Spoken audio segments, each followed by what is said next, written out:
లడ్డూ కల్తీ వైసీపీ నేతలకు చంద్రబాబు వార్నింగ్. తిరుపతి లడ్డూలో స్వచ్ఛమైన ఆవు నెయ్యికి బదులుగా జంతువుల కొవ్వు నెయ్యి వాడారని సీఎం చంద్రబాబు సంచలన ఆరోపణలు చేసిన సంగతి తెలిసిందే. గుజరాత్ లోని ల్యాబ్ ఇచ్చిన అధికారిక నివేదిక ప్రకారం చంద్రబాబు ఈ ఆరోపణలు చేశారు.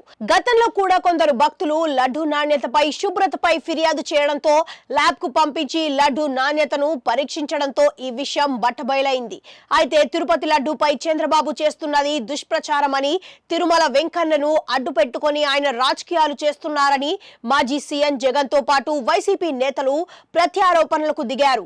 ఈ నేపథ్యంలోనే తాజాగా ఆ వ్యవహారంపై వైసీపీ నేతల ఆరోపణలపై సీఎం చంద్రబాబు ఘాటుగా స్పందించారు.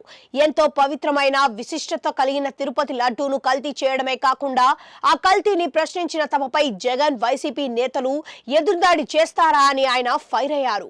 గత ఎన్నికల్లో వైసీపీ ప్రజలు గుణపాఠం చెప్పినా ఆ పార్టీ నేతలు బుద్ధి మారలేదని ఆగ్రహం వ్యక్తం చేశారు. తిరుమల శ్రీవారి విషయంలో 1కి 10 సార్లు ఆలోచించి మాట్లాడతానని, స్వామికి అపచారం తలపెట్టే మాటలు పొరపాటున కూడా మాట్లాడమని చంద్రబాబు అన్నారు. వాస్తవాలు వెల్లడించడం వల్ల భక్తుల మనోభావాలు దెబ్బతిన్నాయన్న బాధ తనకు కూడా ఉందని, కానీ అలా అని గత పాలకులు చేసిన దుర్మార్గాలను బట్టబయలు చేయకుండా చూస్తూ ఊరుకోవడం సరికాదని చంద్రబాబు అన్నారు. 200 ఏళ్ల పైబడిన చరిత్ర తిరుమలకు ఉందని, ఇంట్లో తిరుపతి లడ్డూ ఉంటే ఇల్లంతా కమ్మటి వాసన గుమగుమలాడేదని చంద్రబాబు గుర్తు చేసుకున్నారు. తిరుమల పవిత్రతకు పూర్వ వైభవం తీసుకొస్తామని చంద్రబాబు హామీనిచ్చారు.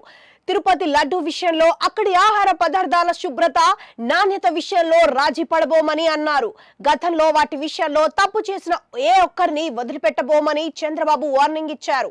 ఆ తప్పు చేసిన వారు చరిత్ర హీరోలుగా మిగిలిపోతారని, వారిని కఠినంగా శిక్షిస్తామని చంద్రబాబు చెప్పారు. మరోవైపు ప్రతి నెల 1వ తేదీన పేదల సేవలో కార్యక్రమాన్ని నిర్వహించాలని చంద్రబాబు అధికారులకు ఆదేశాలు జారీ చేశారు.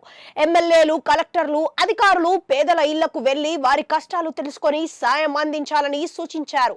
ఇది మంచి ప్రభుత్వం కార్యక్రమంలో భాగంగా ప్రకాశం జిల్లాలోని మద్దిరాలపాడు గ్రామంలో స్థానికులతో చంద్రబాబు ఇష్టాగోష్ఠి నిర్వహించారు.